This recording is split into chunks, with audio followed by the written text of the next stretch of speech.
Hello everyone, and thank you for tuning in to this week's special weather forecast on CIA television. I'll take you through an exceptionally heated and volatile journey over the next 7 to 10 days, a chain of atmospheric systems that could pose significant threats, from flooding, strong winds, and coastal erosion to snowfall and thunderstorms, striking several parts of the continental United States. Let's get started. And I encourage you to have a pen and paper ready if you'd like to jot down areas that deserve closer attention in your region. In the coming days, the U.S. will not cool down. Two major storm systems are forming and are set to affect both the East and the West, each through different mechanisms, but both carrying substantial risks. On the East Coast, a nor'easter is developing and preparing to strike along the shoreline. On the West Coast, a massive surge of Pacific moisture, combined with a lingering low-pressure system off the northwest, is moving inland, promising heavy rainfall, thunderstorms, and even mountain snow. If you live or are interested in regions stretching from South Carolina up to New England, or from the deserts of Arizona, Utah, and the Rocky Plateau up through Montana and the Central Plains, you'll want to pay close attention. The interaction between these systems may even result in a merging event, where two low-pressure systems combine, enhancing each other's energy, potentially producing stronger and more widespread impacts than expected. Over the next 7 to 10 days, the weather map will be stormy, and I'll guide you step by step, revealing where the risks are greatest, when to be most alert, and what specific effects you should be prepared for. The nor'easter forming in the east.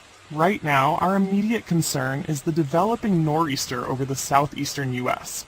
This is not a tropical storm, which draws energy from warm ocean waters, but in many ways it behaves like a cold core tropical storm, a deepening low-pressure system bringing torrential rain and fierce winds.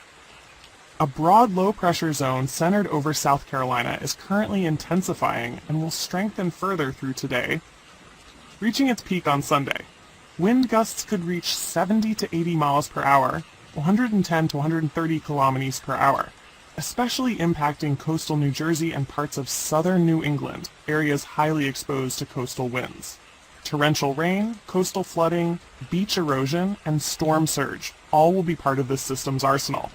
We often say, heavy rain is bad, but high winds are worse. Here, both are serious. Strong winds can damage roofs, shatter windows, topple trees, and down power lines, while torrential rains, especially along coastal and low-lying areas, can trigger localized flooding and road closures.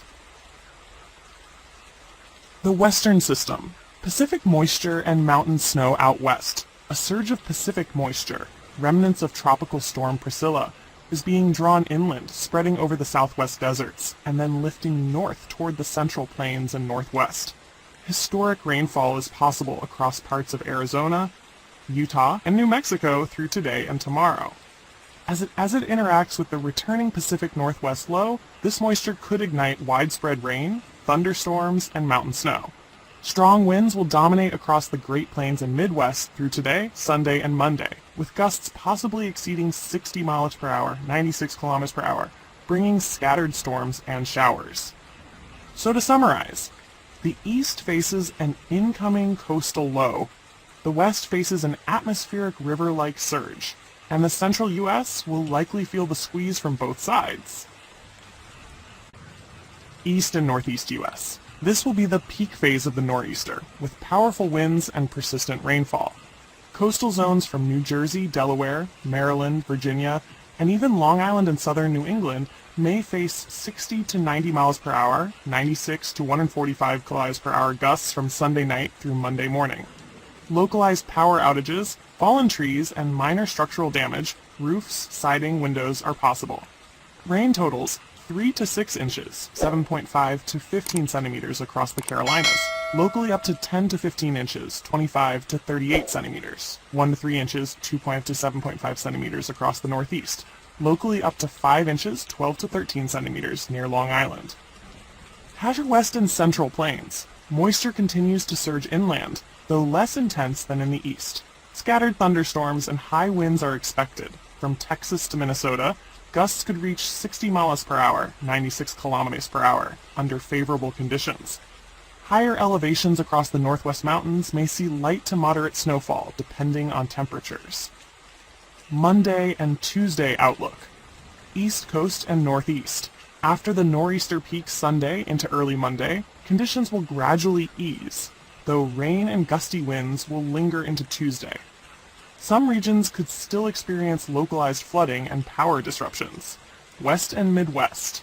The western low may draw cold air into the Rockies and northern Montana, producing rain-snow mixes at higher altitudes. Strong winds remain a concern across the plains and open farmland. Continued rain from the western system could cause localized flooding in parts of the central states. Midweek and beyond. By Wednesday and Thursday, another storm system could develop along the west coast, mainly impacting mountainous regions, before gradually shifting eastward. If a trough extends from the Rockies, the south central and midwest regions may once again see showers and storms by the weekend. In short, any sense of calm will be short-lived. From coast to coast, the U.S. faces an active, turbulent 7 to 10 day weather cycle. Air impact summary. East Coast, 3 to 6 inches, 7.5 to 15 centimeters of rainfall likely, up to 15 inches, 38 centimeters in some areas of the Carolinas. Flooding possible in low-lying and urban zones. Winds 60 to 90 miles per hour, 96 to 145 kilometers per hour. Late Sunday, Monday could cause power outages and property damage. West and central U.S. Heavy rainfall in desert and mountain regions, Arizona, New Mexico, Utah. Risk of flash floods, mudslides, and rockfalls in steep terrain. Winds up to 60 miles per hour across the plains and Midwest, creating dust storms and agricultural disruptions. Coastal hazards. The East Coast faces coastal erosion and storm surge, especially New Jersey, Long Island, and the Carolinas. High waves, wind, and tidal push could lead to beach loss, pier damage, and road flooding. Mountain and northern areas. Snow or mixed precipitation in Montana, Idaho, Wyoming, and northern California. Possible blizzard-like conditions in southern Canada if Arctic air deepens. TASH interactions between systems. A critical point to watch. The potential merging or indirect interaction of the east and west systems could yield a stronger than expected Arctic storm. If the eastern low lifts northward and taps into western trough energy, it could intensify, expanding its reach inland and strengthening wind fields. That's why even inland states not directly on the coast should remain vigilant. Safety recommendations. 1. Monitor local forecasts daily, especially as the nor'easter approaches or as the western system strengthens. 2. Secure your property. Reinforce roofing, windows, and trim trees in high wind areas. 3. Prepare emergency supplies, flashlights, spare batteries, water, non-perishable food, and a generator if available. 4. Have a local evacuation plan, particularly for low-lying or coastal zones. 5. Avoid travel during heavy rain and wind. Fallen trees, power lines, and road flooding are major hazards. 6. For mountain residents, check snowpack, rockslide risks, and changing travel conditions.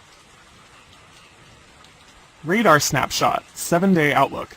Today, a light coastal storm hovers off the Carolinas, sending rain bands inland by evening.